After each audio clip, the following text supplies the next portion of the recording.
I think this song perfectly represents what's on a lot of Americans' minds right now.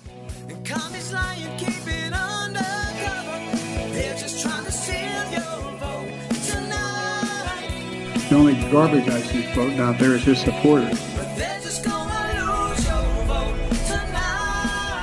Will they? Well, that's a question that, of course, is on the minds of a lot of Americans, as today is election day, as we had one of the biggest people in the entertainment industry just a few hours ago officially come out and endorse Donald J. Trump, as, of course, the internet all reacted pretty much with this meme.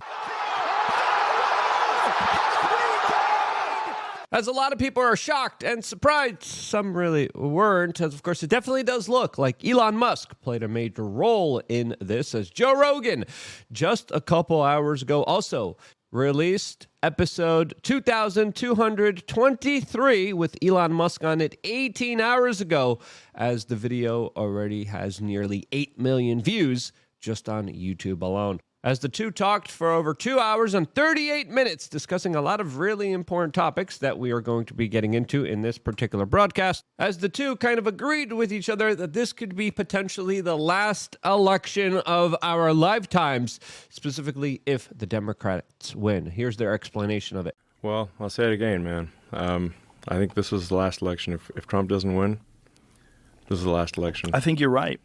Yeah. I think you're right. I think people, and a lot of people are waking up and realize that have been lifelong Democrats. Guys like Bill Ackman, guys like Chamath. Yeah, exactly. Tulsi Gabbard switched over to the Republicans. Yep. Like, there's a lot of people who their whole life they've been left-wing, and they realize, like, I can't do this anymore. You and I used to be Democrats. Yeah. So. Yeah. Yeah. It's nuts.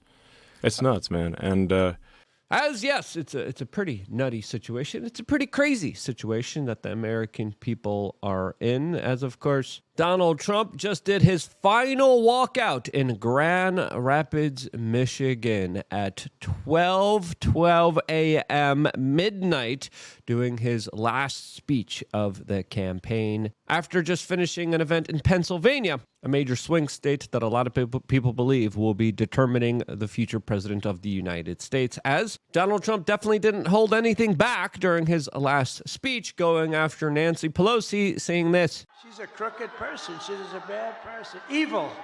She's an evil, sick, crazy bitch. Oh, no.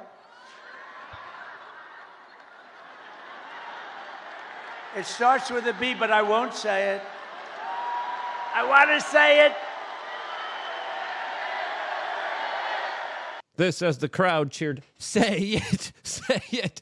As Donald Trump definitely looked very labored, very tired after a long day of campaigning all throughout the United States, as this election is a lot closer than a lot of people expect it to be. As Scott Pressler today is reporting that the Amish are voting in Pennsylvania, and how he is organizing drivers all around the state to, of course, organize this larger voting demographic that could be the key towards winning the race for the Republicans. As, let's be honest here, the endorsement of Joe Rogan could also be making the significant impact here, as he took to social media last night, 8:45 p.m. Eastern, and released this statement with the full podcast episode with Elon Musk declaring, quote, "The great and powerful Elon Musk, if it wasn't for him, we'd be effed. He makes what I think is the most important, compelling case for Trump you'll hear, and I agree with him every step of the way. For the record, yes, that's an endorsement of Trump. Enjoy the podcast." As this late stage endorsement could be the thing that pushes the needle for a lot of undecided people, could be the thing that gets a lot of young males to actually go out there and vote, as of course the early voting data is highlighting how a lot of young males aren't actually voting. More women are. As this race will essentially be the larger determining factor to whether or not Hollywood, the corporate media, the mainstream media actually still have significant influence over the American people or not. As of course, when it comes to the online communities, it's pretty clear the corporate media with their coverage overwhelmingly has been extremely negative of Donald Trump. And when it comes to people being able to actually talk to each other without any filters, without any kind of editorial boards, without any kind of conflict of interest and conglomerates and webs of strings that, of course, puppeteer the corporate media. Without that, people overwhelmingly want to learn and hear from Donald Trump more than, of course, they do Kamala Harris. As Kevin Sorbo just tweeted this, saying, "Forgive me for not believing the race is remotely close," highlighting the Joe Rogan podcast that now has over 45.3 million views just on YouTube alone. While in the making of this video, Kamala Harris's most viewed podcast episode was with Call Her Daddy, that got not even 800,000 views. There's a big difference between the two and who people are interested in and who people are actually wanting to, of course, learn about. As Brett Weinstein took to social media and announced that Goliath made a massive error. The dream team is for real. LFG. As there is this kind of anti-establishment Avengers-like kind of coalescing of a lot of really cool, awesome people like Ron Paul, Joe Rogan, Elon Musk, Vivek Ramaswamy, RFK Jr., Tulsi Gabbard, and many others that are all coalescing around Donald Trump saying, hey, we're actually going to stand up against the bullies here, the establishment here, and the people who have rigged primaries and denied people a fair share at actually being represented. As that larger representation, as this larger kind of coalescing around the common cause of freedom, liberty, and being able to have the pursuit of happiness without government regulations and bureaucrats in your way is something that is definitely resonating with a lot of Americans. As, of course, this last-minute big endorsement by Joe Rogan. I know Fox News is talking about Roberto Clemente. Again, the Joe Rogan effect here is real. It is legitimate, as a lot of people who appear on the Joe Rogan podcast seem to be essentially made kingmakers by him and have, of course, a lot of success in their careers afterwards. A lot of no-name people were made because of the Joe Rogan podcast. This is a real-life kind of effect here. As, of course, the establishment has to recognize this, and their response to this, as perfectly kind of synchronized by CNBC News, is that Russia is a part of election disinformation. Yes, literally, that's what they're trying to piece together.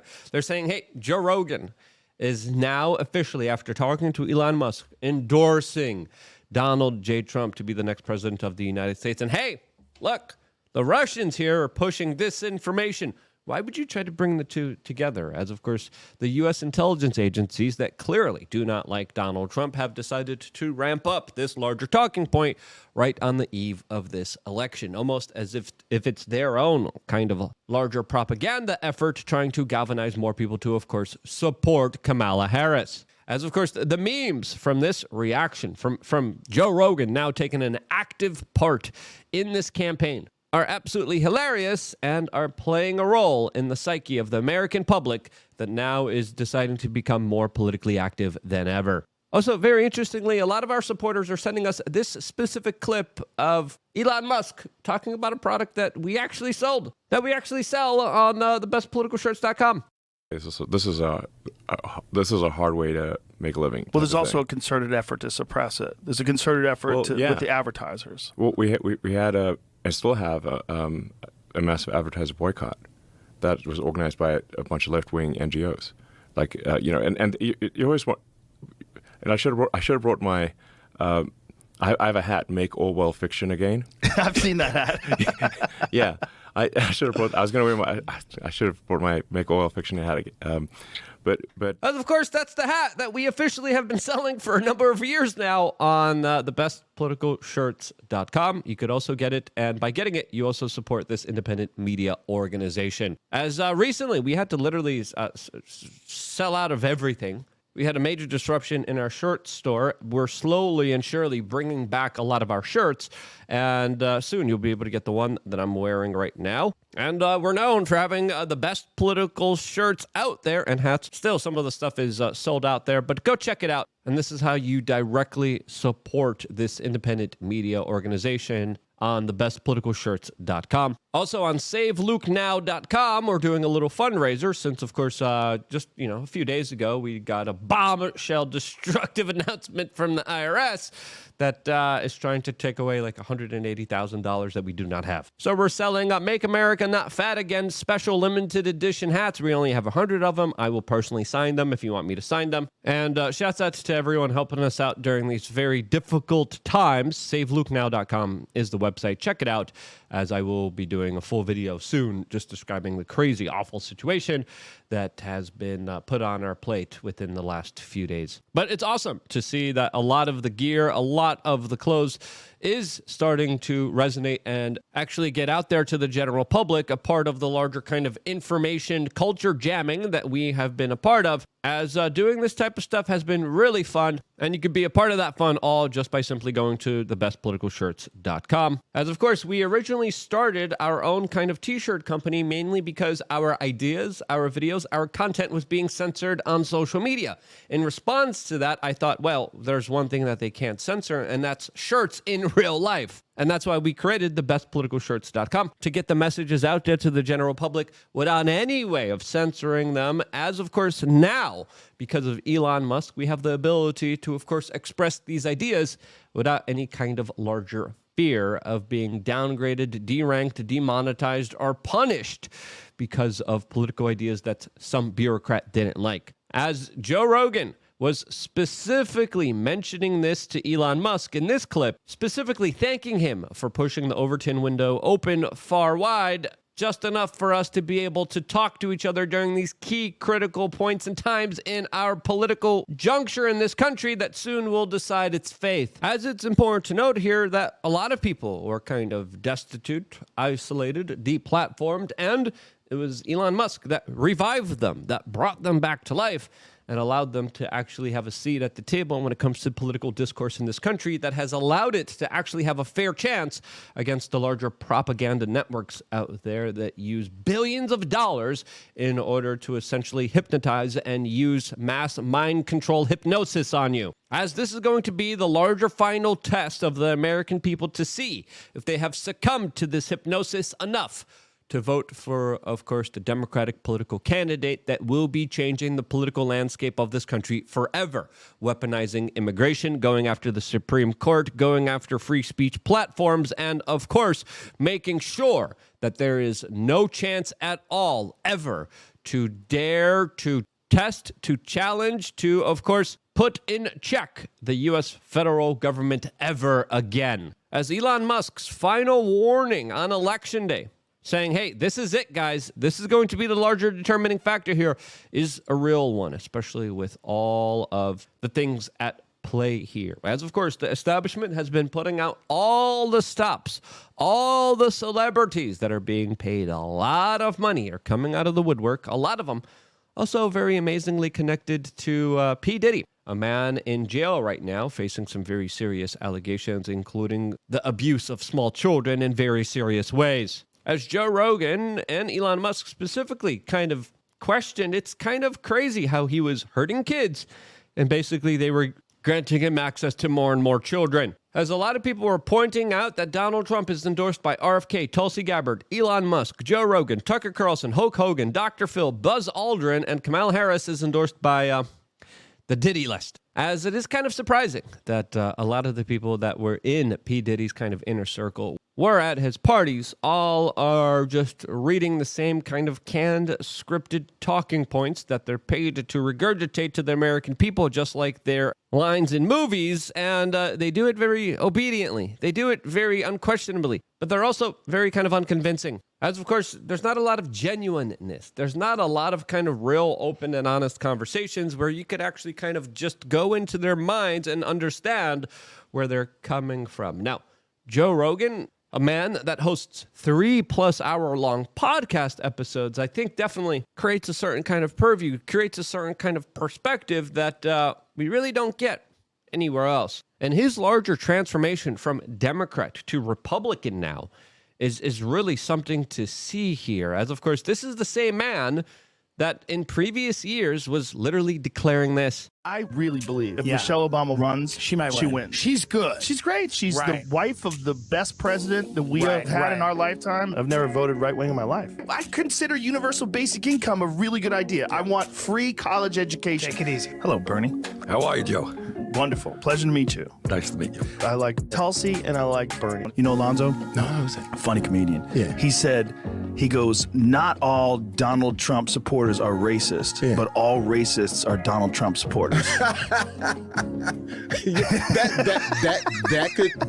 He definitely awakened that side. But yeah, and to see his larger transformation going from I love Bernie, I want Bernie to become the next president of the United States, to I officially endorse Donald J. Trump to be the next president of the United States is a big transformation, but a transformation that's happening amongst a lot of former disenfranchised liberals and Democrats. As, of course, the other side is ever so kind of corporatist, ever so aggressive, ever so greedy, and on the side of not just a military-industrial complex, but a lot of the larger establishment institutions that are abusing their power ritualistically and then celebrating it. As, of course, Rachel Maddow literally came out and said the quiet part out loud, where she described how Elon Musk is going to be in trouble if Kamala Harris becomes the next president of the United States, as she openly declared this on her public broadcast, kind of boasting the larger intimidation efforts by the left that will punish you for not, of course, being in line with them.